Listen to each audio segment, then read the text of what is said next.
The Australian genocide, from the 1900s to the 1970s, created by Ben Vardy and Athena Skoufias.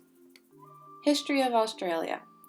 The first British claim in Australia was in New South Wales in 1770, then they expanded to the eastern half, and then in 1828 expanded to the western half of Australia. Australia was already occupied by 400,000 Aborigines, but the British decided to stay in Australia because of their abundant natural resources and unique trading goods, such as animal skin, whale teeth, bird feathers, and gold.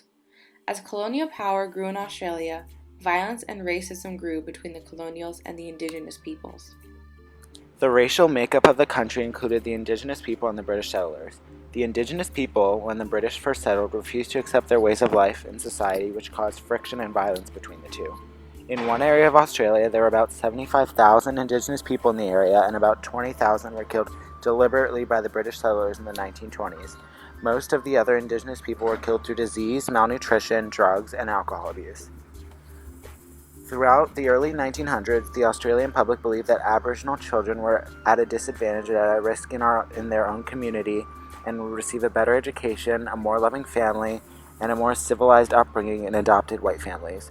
The reality was to expose the half-caste children, mainly children of mixed descendants, to Anglo values and work habits, to become employed by colonial settlers and stop their indigenous past from continuing to the next generation.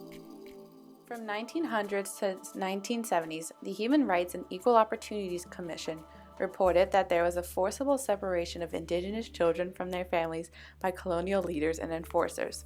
The Aboriginal Protection Boards at the time believed that in doing so, it will help merge the Indigenous population with the white population.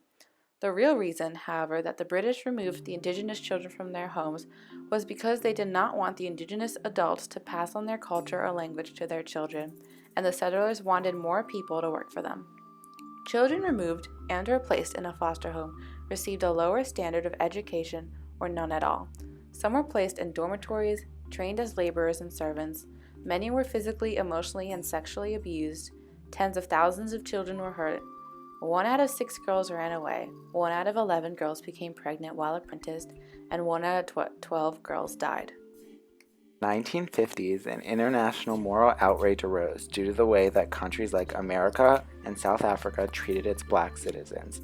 The case of the Australian genocide was threatened to be taken in front of the United Nations by the London Anti-Slavery Society, and Australia was starting to gain a reputation of being racist. Although this occurred, much of the world was unaware of what was going on, because the Australian government was trying to mask the reality. Therefore, there was not a very harsh international response. The end of the genocide. In 1964, a group of students at the University of Sydney created the SAFA, Student Action for Aborigines, which was a group of students that organized the Freedom Ride to accomplish 3 main goals. 1. Raise awareness of the unfair action taken against Aborigines. 2. Expose the social barrier between whites and Aborigines. And 3. To encourage the Aborigines to stand up to discrimination that they are receiving. In 1967, a vote was held by the public and over 90% of the population voted to give Aborigines rights. The Indigenous Land Right movement began. The Indigenous people were separated from the rest of the country, and the whites noticed that a large amount of bauxite, a large ingredient in aluminum, was sitting in the Indigenous land. In 1972, when Prime Minister Gough Whitlam came to power, the ATSIC, Aboriginal and Torres Strait Islander Commission, was established, which gave Aborigines a voice in all what was occurring to them. The number of children removed remains unknown to this day, but is estimated about 20,000 to 25,000, or 1 in every 10 child was removed from their original homes. On February 13, 2008, Prime Minister Kevin Rudd, on behalf of the Australian government, officially apologized to the families and children of the Aborigines for the displacement of children, also known as the Stolen Generation.